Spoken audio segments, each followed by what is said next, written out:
Welcome everyone to Weekly News and a DW with Major Tidbits, and the topic for this video is Zubiri at Cayetano nagkainitan. Nagulantang si Senator and former Senate President Meg Zubiri nang inintroduce ni Senator Alan Peter Cayetano ang Senate Concurrent Resolution number 23 na nagpo-propose ng dagdagan ang councilors sa dalawang distrito na may sakop sa kanilang newly acquired territory na 10 Embo barangays in the middle of the night with no one watching. Itinanong ni Senator Meg Zubiri kung bakit ba napaka-urgent nito at kailangan pang i-aprobahin ngayon.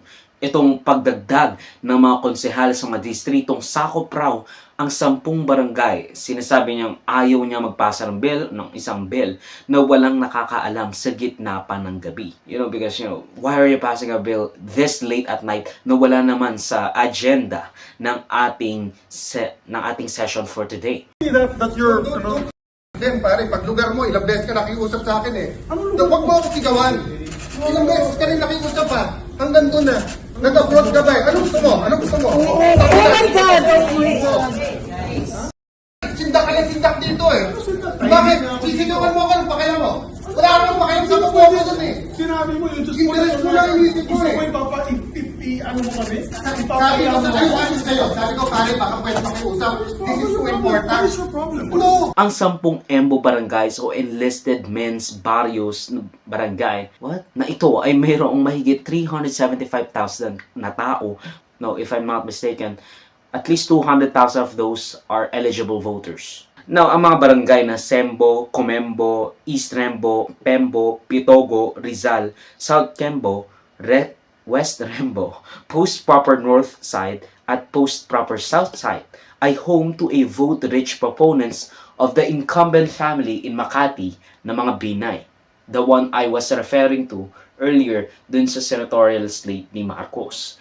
Maalala rin natin na in a Supreme Court decision upholding COMELEC's proclamation na hindi sila magkakaroon ng congressman sa House of Representatives dahil hindi raw alam ng COMELEC kung saan sa dalawang distrito ng Taguig sila mapupunta, kahit na in all realities, maaari na sila magkaroon ng sarili nilang distrito because they have surpassed the 250,000 threshold per congressional district na threshold.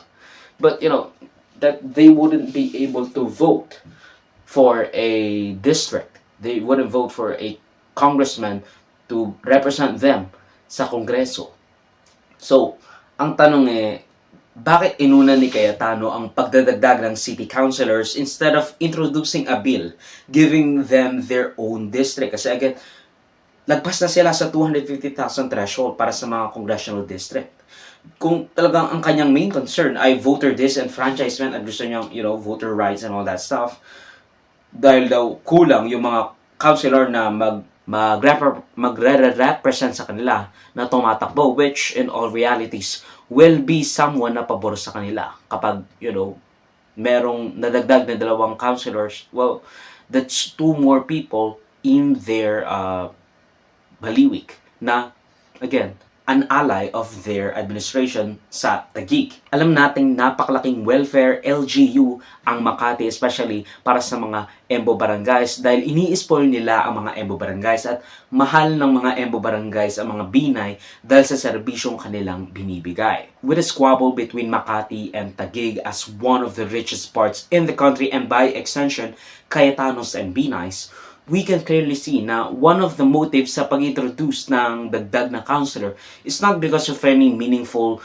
voter enfranchisement, rather diluting yung impluensya ng mga Binay sa 10 Embo barangays at siguro pag-cool off hanggang sa makalimutan ng tao yung mga Binay where they can create a district na boboto sa kalyado or mga Cayetano. Kumbaga yun yung inisip nila, kumbaga, sige, wag muna natin sila pabotohin, wag muna tayo mag-introduce ng isang congressman na would be amiable or would be sympathetic to them be nice.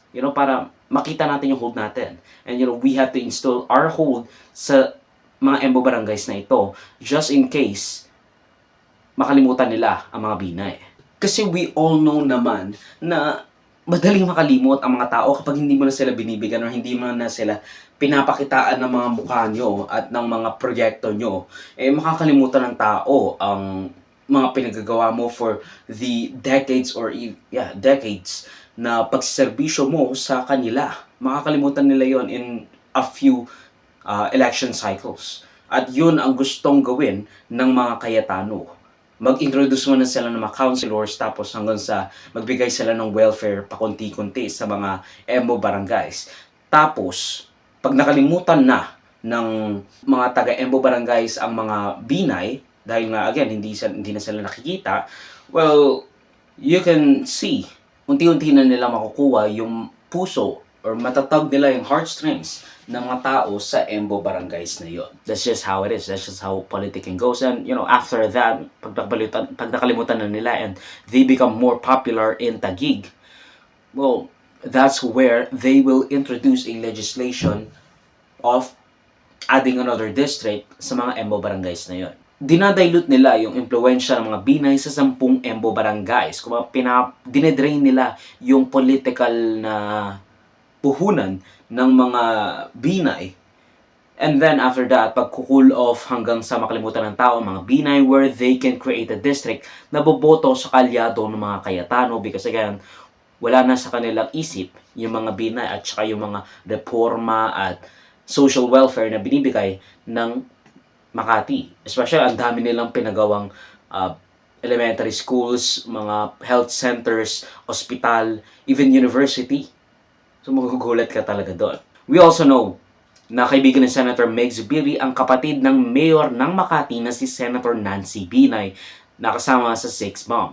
Sex bomb? Basta, gano'n. Now, ang pagdagdag or the fact of the matter is that Senator Nancy Binay and her family holds that baluarte at naalala pang nagkasagutan sila Binay at Cayetano sa isang hearing patungkol sa, I think it was the Taguig Senate replacement thingamajig. Basta yung budget has overrun for like $4 billion, no, 4 billion pesos. No, that is the rub and probably the reason behind the tussle. Dahil gusto agad ni Cayetano na ma-approve ang pagdagdag ng councilor sa distrito at Baliwik na sila na ang may hawak at nainis ng kinwestiyon ni Zubiri ang midnight introduction at approval ng bill na ito na wala naman raw sa agenda para sa araw na iyon.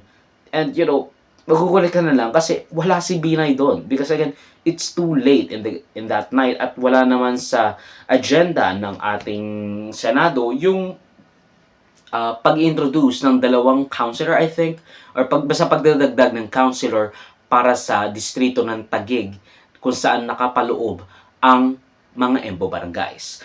Now, nang magkaroon ng break ang Senado matapos ang tussle at pag-aaway ng dalawa, makikitang gusto nang makapagsuntukan at naghahamon pa si Cayetano kay Zubiri. Now, I'm not one to judge the book by its cover, but come on, pre. I mean, are you sure you want to tussle with Zubiri with your lanky arms? That man is a unit. Tapos marami pang nakikita na dinidepensahan si Zubiri. Sinasabing, hindi naman si Zubiri yung nag-i-initiate, nag-escalate ng tension between the two. It was Cayetano. Puro salita kasi siya. Hindi niya alam na martial artist daw si Zubiri and all that stuff. Now, yes, I understand. That man is a unit. Pero, wag puro salita. Throw the first punch kung gusto mo talaga makapaglaban kasi ikaw ang nag-i-instigate ng away. And wag kang puro salita kasi that just makes it a bit more yucky. Sinabi ng Cayetano na kaya niya raw gustong maipasa agad in the middle of the night ang resolusyong ito na wala naman sa agenda ng Senado kaya umalis agad or wala si Senator Nancy Binay 2 days before the break of the Senate for like a month ay dahil baka raw kung umulan tomorrow hindi mag-meet ang Senado, kawawa ang mga taga-EMBO barangays dahil wala silang representasyon. Well, if you, as I said again and again, kung gusto mo ng representasyon nila, gawan mo sila ng distrito, mag-introduce ka ng bill, creating a district for the EMBO barangays. Again, legislate another district kung gusto mo talaga ang equal representation.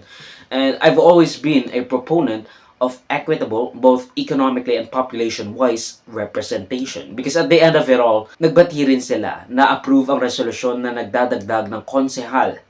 Really stupid shit if I can say so myself. It's just tacky na inantay mong mawala si Senator Nancy Binay para i-introduce itong bill na ito. Just saying, like, Sure, it's not a Makati matter anymore, pero you know that there will be opposition with Binay. Minabuti mo na mawala muna siya bago mo introduce itong bill na to. That's one of the things I don't like about Cayetano. Puro salita tapos napaka-tricky. Machiavellian, but not in a good way.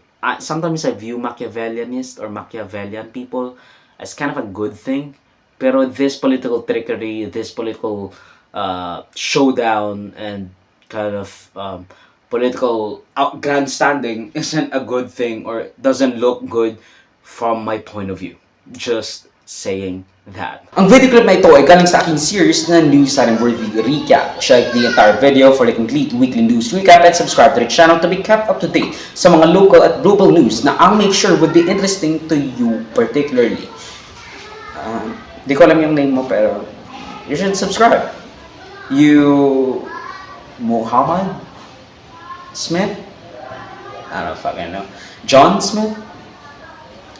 Salamat sa manonood mga kabayan. Avoid me, like, subscribe, follow my links in socials and avoid. Choose that would be linked down below. Sa susunod muli, of course, paalam.